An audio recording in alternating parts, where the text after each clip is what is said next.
Diriwayatkan dari Aisyah, beliau berkata, "Aku sedang duduk dengan bersila di dalam rumah, pada waktu itu Rasulullah masuk, lalu beliau memberi salam kepadaku, tatkala aku hendak berdiri untuk memuliakan beliau, sebagaimana adat kebiasaanku ketika beliau masuk rumah. Maka Rasulullah bersabda, 'Duduklah kamu di tempatmu, tidak ada buatmu untuk berdiri hai Ummu Mukminin.' Lalu Aisyah berkata, kemudian Rasulullah duduk dan meletakkan kepalanya di atas pangkuanku, beliau tidur dengan telentang, dan di atas tengkuknya, aku berbuat mencari uban jenggotnya, akhirnya aku melihat dalam jenggot Nabi terdapat 11 rambut putih. Lalu aku berpikir di dalam diriku, aku mengatakan sesungguhnya Nabi ini akan meninggal sebelum aku, maka tinggallah umat ini tanpa ada Nabi. Lalu aku menangis sehingga air mataku mengalir di pipiku, dan meneteslah air mataku ke wajah Rasulullah, maka beliau terbangun dari tidurnya seraya beliau bertanya, apa yang menjadikan kamu menangis hai Ummu Mukminin? Lalu aku menceritakan kepada Nabi suatu cerita. Kemudian Nabi bertanya, keadaan apa yang paling pedih atas diri mayat? Aku menjawab, tidak ada keadaan yang lebih pedih atas diri mayat di saat keluarnya mayat dari rumahnya sedangkan anak-anaknya berduka cita di belakangnya, seraya mengatakan, aduh, bapak, aduh, ibu dan bapak berkata, aduh, anak. Maka Nabi bersabda, ini lebih pedih lagi, dan apa yang lebih pedih dari itu? Aku menjawab, tidak ada keadaan yang lebih pedih atas mayat ketika diletakkan dalam liang lahat dan dirinya diuruk dengan tanah. Kembalilah para kerabatnya, anak-anaknya, dan kekasih-kekasihnya, mereka semua menyerahkan mayat itu kepada Allah Ta'ala beserta perbuatan amalnya. Lalu datanglah Munkar dan Nakir dalam kuburnya. Maka Nabi bersabda, apa yang lebih pedih dari itu? Aku menjawab, Allah dan Rasul-Nya yang lebih tahu. Nabi bersabda, hai Aisyah, sesungguhnya keadaan yang paling pedih atas diri mayat adalah ketika orang yang memandikan masuk kepadanya untuk memandikan dirinya, lalu orang yang memandikan itu mengeluarkan cincin mayat muda dari jari-jarinya, dan orang yang memandikan itu melepaskan baju pengantin dari badannya, serta melepaskan serban mayat tua dan mayat alim dari kepalanya guna dimandikan.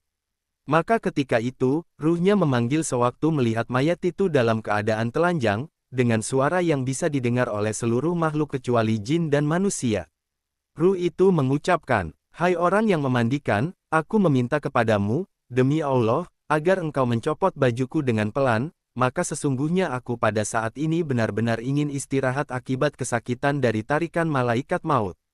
Ketika air itu dialirkan di atas tubuh mayat, maka mayat itu menjerit sebagaimana tadi, ia berkata, hai orang yang memandikan, demi Allah, engkau jangan mengalirkan airmu dengan panas dan engkau jangan menjadikan airmu panas, dan jangan menjadikan dingin. Maka sesungguhnya jasadku telah terbakar akibat dari copotnya ruh.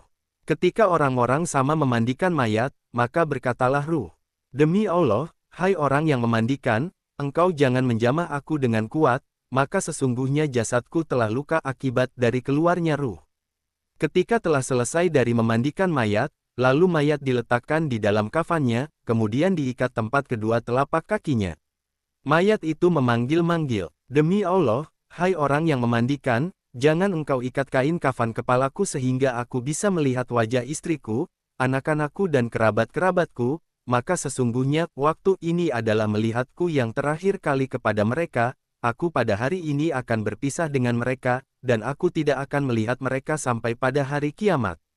Ketika mayat dikeluarkan dari rumah, maka mayat itu memanggil-manggil, demi Allah, hai golonganku, kutinggalkan istriku dalam keadaan janda, maka sepatutnya bagi kamu semua agar jangan menyakitinya, dan kutinggalkan anak-anakku dalam keadaan yatim, maka sepatutnya bagi kamu semua agar tidak menyakitinya, sesungguhnya aku pada hari ini, keluar dari rumahku, dan aku tidak akan kembali kepada mereka selamanya.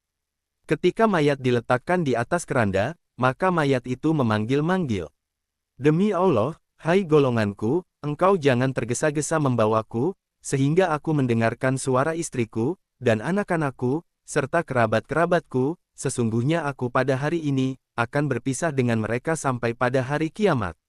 Ketika mayat dipikul di atas keranda, dan orang-orang yang mengantarkan sudah melangkah dengan 3 kali langkahan, tiba-tiba ada pemanggil dengan suara yang bisa didengarkan oleh segala sesuatu kecuali manusia dan jin. Dan ruh itu berkata, Hai para kekasihku, hai para saudaraku, dan hai anak-anakku, janganlah kamu semua terbujuk oleh dunia, sebagaimana menipunya dunia kepadaku, dan janganlah kamu semua dipermainkan zaman sebagaimana zaman telah mempermainkan aku, dan ambillah pelajaran dengan aku. Sesungguhnya aku telah meninggalkan semua yang aku kumpulkan untuk ahli warisku, dan mereka tidak mau menanggung sedikit pun dari kesalahanku. Dan di atas dunia, Allah Ta'ala menghisap kepadaku, dan kamu semua bersenang-senang dengan dunia, kemudian kamu tidak mau mendoakan kepadaku ketika kamu mensalati atas jenazah. Dan ketika sebagian keluarganya dan teman-temannya kembali dari tempat sholat, berkatalah mayat itu, demi Allah, hai saudara-saudaraku, sesungguhnya aku ini mengetahui bahwa mayat itu lupa dikala hidupnya, dan tetapi kamu jangan lupa kepadaku dengan kecepatan ini sebelum kamu menanamku, sehingga aku bisa melihat kepada tempatku.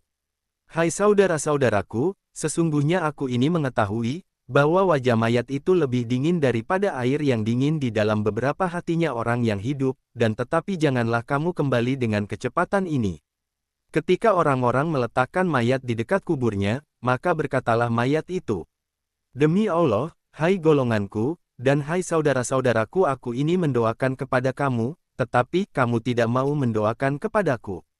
Ketika orang-orang meletakkan mayat di dalam liang kuburnya, berkatalah mayat itu, demi Allah, ahli warisku, aku tidak mengumpulkan harta yang banyak dari dunia ini kecuali aku meninggalkannya buat kamu, maka ingatlah kamu kepadaku, dengan memperbanyak kebaikanmu yang pernah aku ajarkan kepadamu tentang isi Al-Quran dan tata krama, maka janganlah kamu melupakan aku dari mendoakan kepadaku.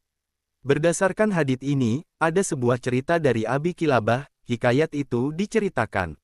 Sesungguhnya Abi Kilabah bermimpi di dalam tidurnya seolah-olah kubur itu telah pecah dan mayat-mayatnya sama keluar dari kuburnya, lalu mayat-mayat itu duduk di tepi kuburan, seolah-olah di antara kedua tangan setiap seorang dari mereka terdapat nampan yang terbikin dari cahaya. Maka aku bertanya kepadanya, aku tidak melihat di antara kedua tanganmu terdapat cahaya. Lalu mayat itu berkata, sesungguhnya mereka itu mempunyai anak dan beberapa teman yang menghadiahkan kebaikan kepadanya, mereka sama bersedekah di dunia untuk ditujukan kepada mereka yang mati, dan cahaya inilah hasil dari apa yang mereka hadiahkan kepada mereka yang mati, dan aku ini mempunyai seorang anak yang tidak solih, serta tidak mau mendoakan kepadaku, dan tidak yang ditujukan kepadaku, oleh karena itu, aku ini tidak mempunyai cahaya, dan aku ini merasa malu di antara tetangga-tetanggaku. Tatkala Abi Kilabah terbangun, ia lalu memanggil anaknya lelaki itu, dan menceritakan apa yang diimpikannya, maka anaknya berkata, aku bertobat di hadapan Tuhan, dan aku tidak akan kembali kepada apa yang pernah aku lakukan untuk selamanya.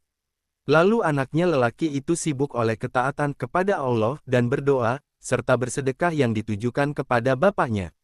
Dan tatkala telah lewat atas diri Abu Kilabah masa yang lama, maka Abi Kilabah bermimpi sekali lagi dalam tidurnya, tentang kubur dan keadaannya, ia melihat ada cahaya di hadapan lelaki itu, cahaya itu lebih terang daripada sinar matahari, dan lebih banyak dibandingkan dari cahaya teman-temannya. Maka lelaki itu berkata, semoga Allah membalas kebaikanmu, dan aku telah selamat dari rasa malu kepada tetangga. Dalam sebuah hadits diriwayatkan, sesungguhnya malaikat maut itu masuk pada seorang lelaki di negeri Iskandaria. Lelaki itu bertanya, siapa kamu? Malaikat itu menjawab, aku adalah malaikat maut. Lelaki itu gemetaran terlihat pada ruas-ruasnya, yaitu daging yang ada di antara lambung dan bahunya. Malaikat maut itu berkata kepada lelaki itu, apa yang aku lihat ini? Lelaki itu menjawab, karena aku takut dari api neraka. Malaikat itu berkata kepada lelaki tersebut, aku tuliskan untukmu satu kalam yang bisa menyelamatkan dari api neraka. Lelaki itu berkata, ya, maka malaikat itu meminta buku, lalu menuliskan lafaz seraya berkata, kalimat ini bisa membebaskan dari api neraka.